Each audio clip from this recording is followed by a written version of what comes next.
the lady of the hour, Sunny Sumter, the president and CEO of DC Jazz Fest. She has been bringing it. I can't It's even a lot of contain hard work. myself. You see the joy on my face watching that.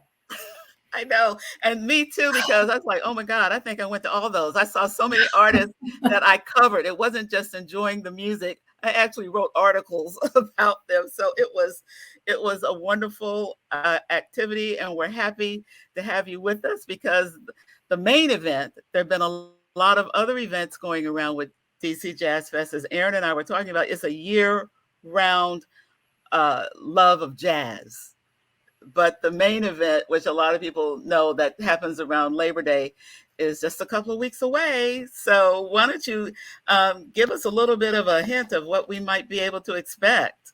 Well, it was so wonderful to sit back and listen to Aaron, and I'm so glad that he's in the seat because he's such a champion for the arts and he's such a Yes. champion for jazz. So really excited that he's in the role that he's in. You know, Jazz Fest does kick off on August the 30th through September the 3rd. We're taking over the city. We're calling it a jazz takeover. We're in more than 12 neighborhoods. I saw you at the Phillips collection because that was a prelude with the Frank Stewart photography and the Jacob Lawrence exhibit and great Langston Hughes in performance. Langston will be at Sheila Johnson's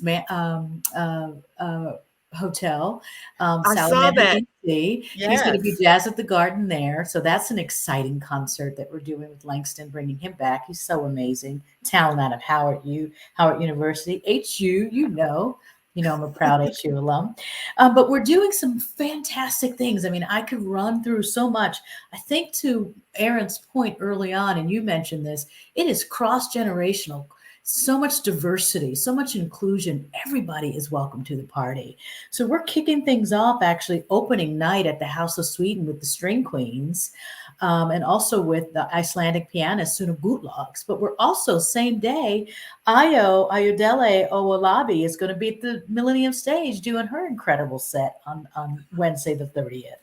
We're also doing DC Jazz All Stars or Jazz DC All Stars at Eaton DC, which is going to be some of the finest talent coming out of DC in an all-star concert.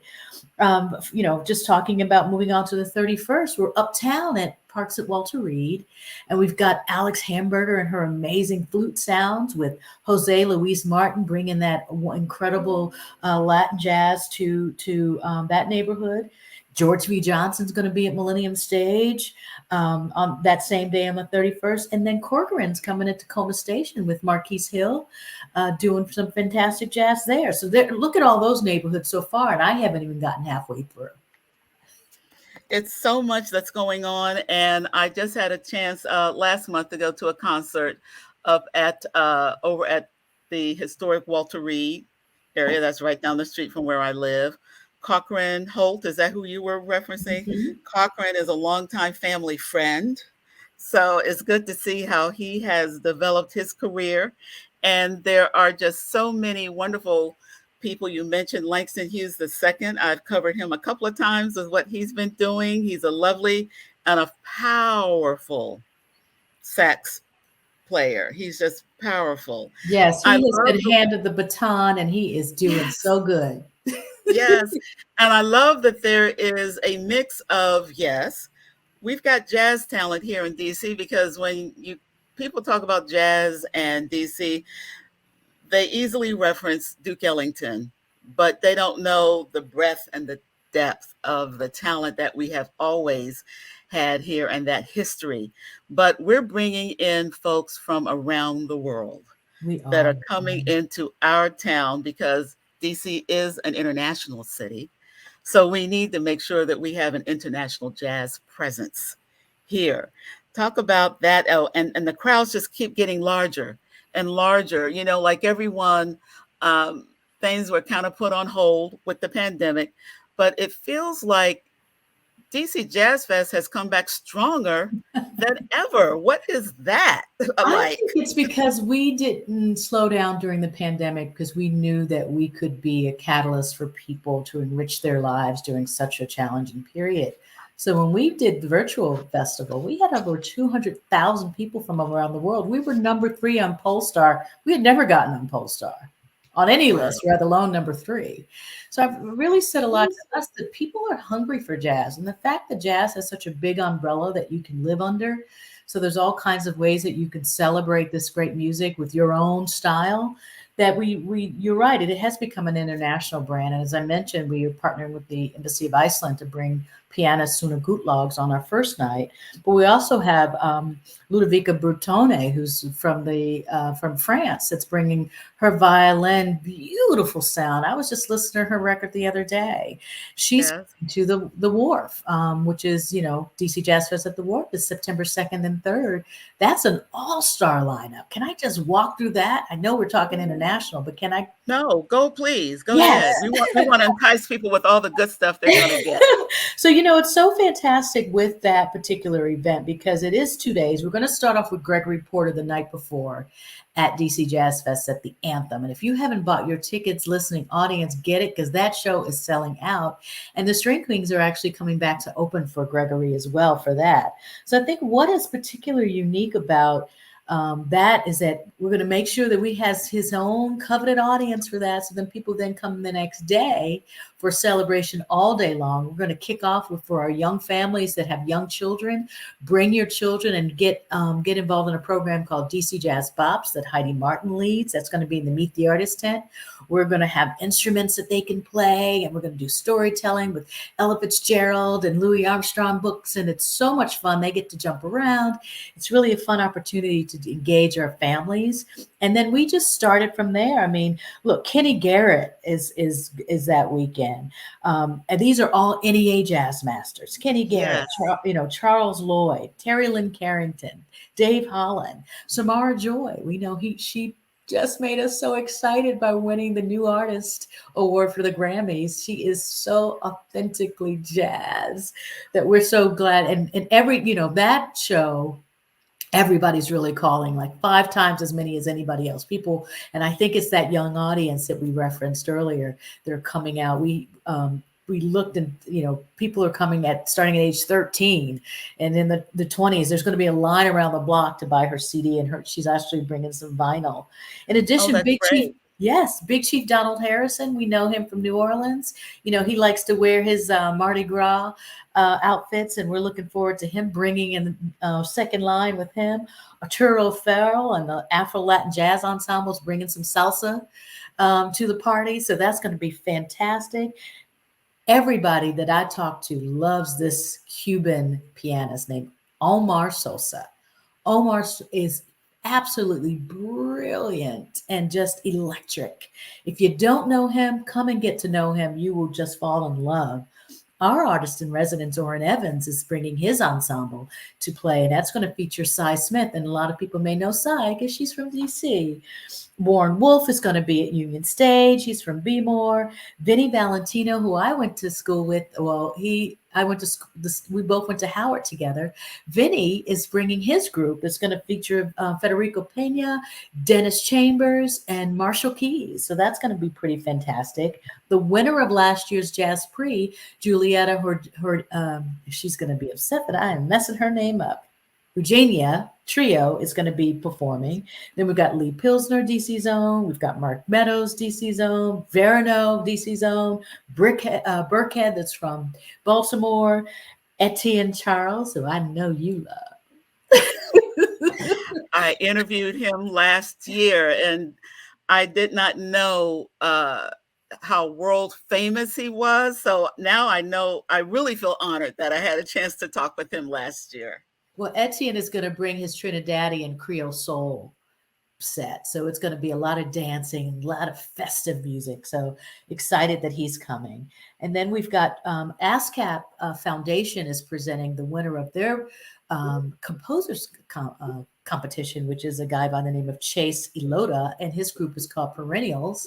So he'll be performing. We also have this incredible Next Jazz Legacy that's coming. It's a project that Terry Lynn Carrington started out of New Music America. It's a group of all women, all young women, and they're going to bring their powerful sound to Union Stage that weekend. And last, I have to tell you, since we started the conversation about international, Isabella Olivier, she's a French harpist. Oh my Extraordinary, goodness. lovely, like breathtakingly lovely. She's coming to the war. So that's that international component that you talked about. Or so it's just so much fantastic music. I can't even believe it. Well, you all have put in the work, and it's so wonderfully and graciously. We are grateful that you're doing it, and I know all the audiences that come in from around the country, some coming in from outside of the country, to see and come to DC and understand that we know how to put on a jazz fest. Without a doubt, the jazz fest, that's what happens in the summer. There are jazz festivals all over. I know a couple of people that are up in Newport right now. I I'm know going. that I know that there's a number of jazz festivals going on that one of our up and coming talents, Jose Andre, who is the young pianist who is at the Ellington School. He's in the Yes. Carnegie program right now. He's doing jazz festivals in Europe right now with Dee Dee Bridgewater and Sean Jones with Yeah, beautiful. The Carnegie Hall youth jazz orchestra. Oh, And yes. so you can go anywhere. You can go anywhere, but you need to come here because because this is what's happening. All the stuff that you're seeing all over, little bits and pieces of all of that is going to be right here in DC with DC Jazz Fest. And I am in great admiration that you were able to get Samara Joy because we know if you follow her, everybody grabbed her. As soon as she won, she was already beautifully and wonderfully accepted before she Yeah. won 2 Grammys, unprecedented, won 2 Grammys in jazz and as the best new artist. But she is everywhere. And Yes.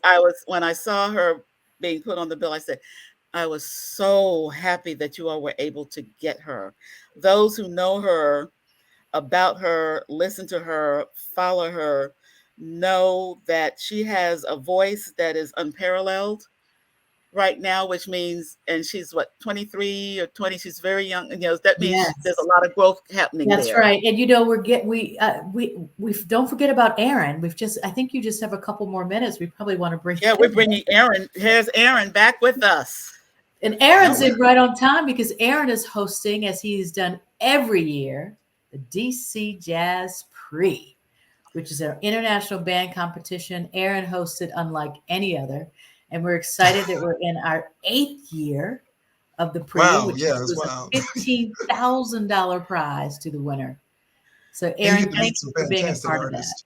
It is and the it's a young great and opportunity to see it. the young bands are going to be very grateful to get that prize.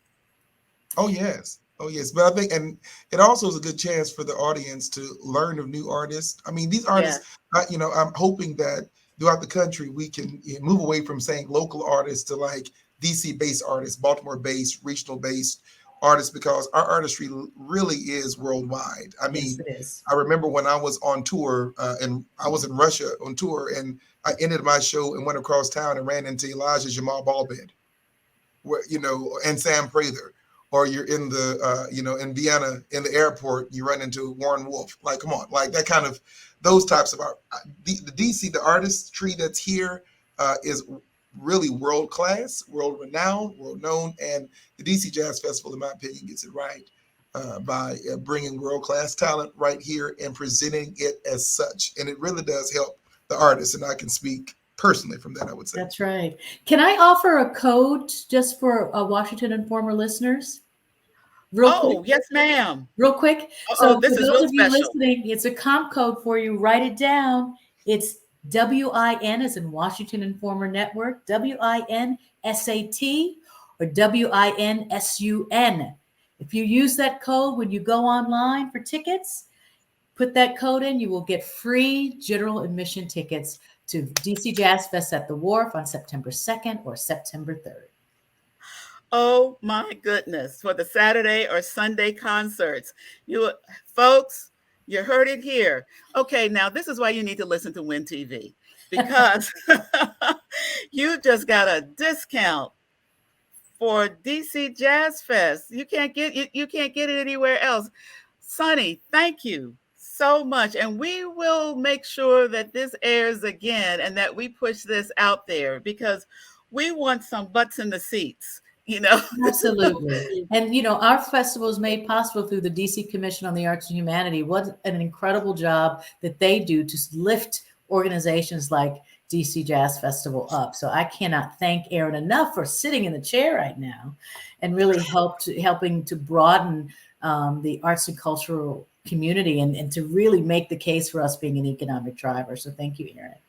And a Absolutely. big thank you to all your other sponsors, that are coming in and helping to make this. If you want to name off some of them, that would be great because Well, they give it up deserve to the Washington props. Informer. You've been around since day one supporting us as a sponsor. So thank you so much. The Washington Post, Disney's on board in a great way, and Amazon. We want to give it up to them. Sage Communications, LCG.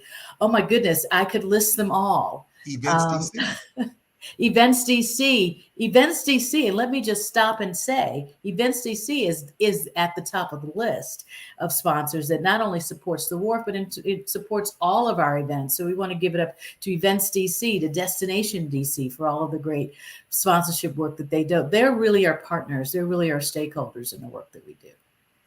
Well, we just thank you both for being here.